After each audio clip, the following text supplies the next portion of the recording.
Institut Agama Kristen Negeri Toraja berdiri atas nama Tuhan yang Maha Esa, dibangun di atas dasar Pancasila dan Undang-Undang Dasar 45. Institut Agama Kristen Negeri Toraja menghasilkan generasi berintelektual.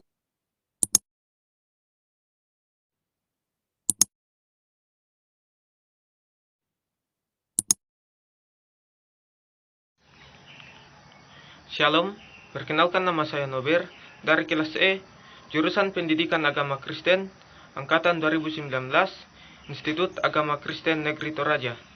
Di video kali ini, saya akan membahas sejarah gereja mula-mula, yaitu dalam bidang mata kuliah Sejarah Gereja 1, yang diampu oleh dosen Christian E. Randalele, MPDK. Kata gereja atau jemaat dalam bahasa Yunani adalah eklesia. Dari kata kaleo, artinya aku memanggil atau memerintahkan.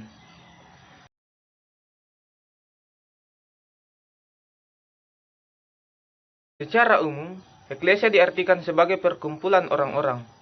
Tetapi dalam konteks Perjanjian Baru, kata ini mengandung arti khusus, yaitu pertemuan orang-orang Kristen sebagai jemaat untuk menyembah kepada Kristus.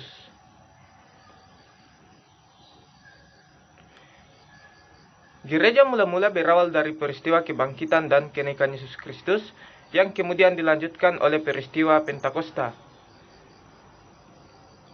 yaitu peristiwa dicurahkannya Roh Kudus bagi orang-orang percaya pada masa itu, yaitu kepada para murid-murid.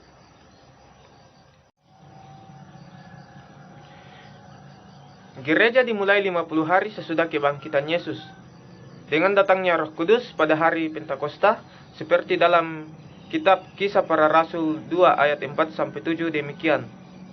Maka penuhlah mereka dengan Roh Kudus, lalu mereka mulai berkata-kata dalam bahasa-bahasa lain, seperti yang diberikan Roh itu kepada mereka untuk mengatakannya.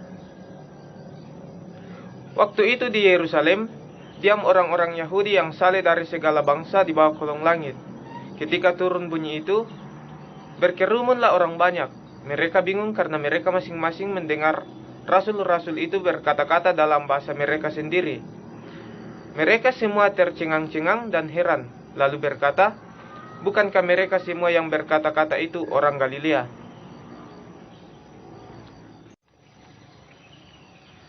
Lahirnya kekristenan atau gereja tidak lepas dari peran tiga negara besar yang berpengaruh pada gereja mula-mula. Ketiga negara itu adalah Yahudi, di mana sebagai tempat kekristenan itu awalnya berada, dan yang kedua Romawi, di mana dia yang memegang peranan penting di dalam dunia politik, dan yang ketiga Yunani, di mana mereka yang berpengaruh di bidang pendidikan dan kebudayaan. Kebudayaan Yunani yang disebarkan di seluruh wilayah kekuasaan Romawi, seperti dalam Perjanjian Baru ditulis dalam bahasa Yunani, dan Perjanjian Lama diterjemahkan dalam bahasa Yunani, yang dikenal dengan Septuaginta.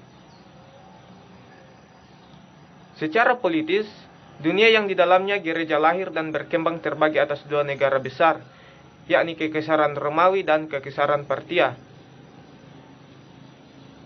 Ketika kita berbicara kekristenan, peran Kekaisaran Roma sangat kental, walaupun kekristenan mengalami tekanan dan aniaya pada masa Kekaisaran Roma. Justru pada masa gereja kekristenan mengalami perkembangan dan penyebaran ke berbagai negara. Semakin mendapat tekanan kekristenan, justru semakin berkembang dan Roma sendiri menjadi pusat kekristenan. Di bidang keagamaan dalam wilayah gereja terdapat beraneka ragam agama, mulai agama-agama suku sampai berbagai macam aliran kepercayaan, dengan keberadaan agama Yahudi yang dikenal dengan ketaatan dalam menjalankan ajarannya. Itu membuat beberapa aliran atau aliran kepercayaan bermuncul saat itu. Di antaranya adalah kekristenan. Pertama kali munculnya sebutan kekristenan adalah di Antioquia.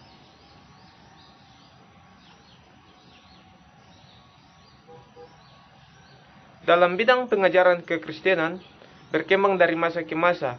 Demikian juga gereja Kristen dilahirkan dalam suatu konteks pada masa lampau, seperti yang disebutkan, yaitu Yunani, Romawi, dan Yahudi.